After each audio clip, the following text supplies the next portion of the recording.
है उनको जो जिम्मेदारियां दी गई है कृपया करके वो जिम्मेदारी का पालन करें। मुझे बहुत ज्यादा कुछ बोलना नहीं है, मैं सिर्फ ये जानना चाहता हूं और आपको बताना चाहता हूं कि हम लोग आदिवासी समुदाय से हैं और हमारा धर्म जो है वो आदिवासी धर्म है। लेकिन दिक्कत क्या हो रही है कि हमारे जो बूढ़े वाले लोग हैं, जो हमारे पूर्वज लोग हैं या जो हमारे अभी जीवित लोग हैं, हमने उनकी बातों को सुना है लेकिन हमने उनको कभी लिखा नहीं। और यही कारण है कि आदिवासी समुदाय के कोई धर्म ग्रंथ नहीं है भी तो इतने पॉपुलर नहीं है। और चूंकि हमारे धर्म ग्रंथ नहीं है इसलिए हमको दूसरों की बातों को सुनना पड़ता है। अभी आपने देखा था कि बहुत सारे ऐसे विवाद होते हैं जो सिर्फ इस कारण से होते हैं कि आदिवासी धर्म पद्धति को नहीं जानने के कारण। मेरा सिर्फ आप लोगों से ये अनुरोध है कि हमारे इस तरीके के जो भी कार्यक्रम होते हैं, जो सामाजिक कार्यक्रम होते हैं, इन सामाजिक कार्यक्रमों के माध्यम से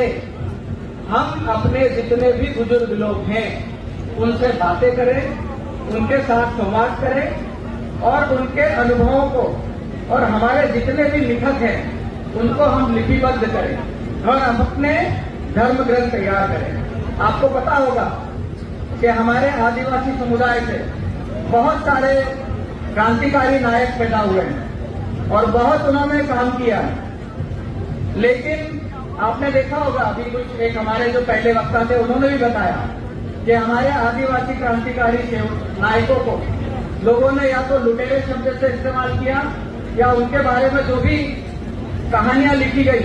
चाहे वो अंग्रेजों ने लिखी हो या भारतवर्षियों ने लिखी हो, सब में उनको लुटेरा शब्द इस्तेमाल किया गया। मेरा ये कहना है कि ये जो हमारी आखिरी पीढ़ी बची हुई है, जो 60 से 80 साल के बीच में जो हमारे बुजुर्ग बैठे हुए हैं,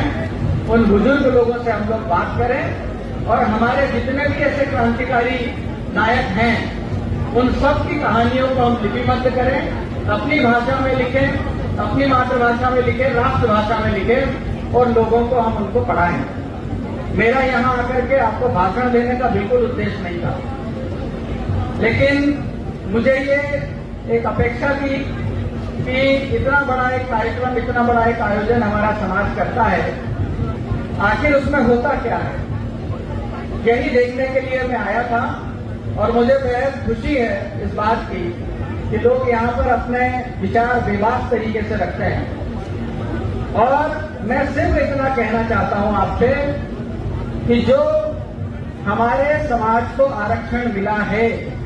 उस आरक्षण को बचाने के लिए हम लोग 18 तारीख को एक बहुत बड़ी लड़ाई कर रहे हैं। और उस 18 जनवरी की लड़ाई में मैं ये चाहता हूं कि हमारे समुदाय का एक एक व्यक्ति उस कार्यक्रम में पहुंचे और अपनी बात को रखे, क्योंकि जब तक हम संगठित नहीं होंगे, जब तक हम शक्तिशाली नहीं होंगे, तब तक हमारी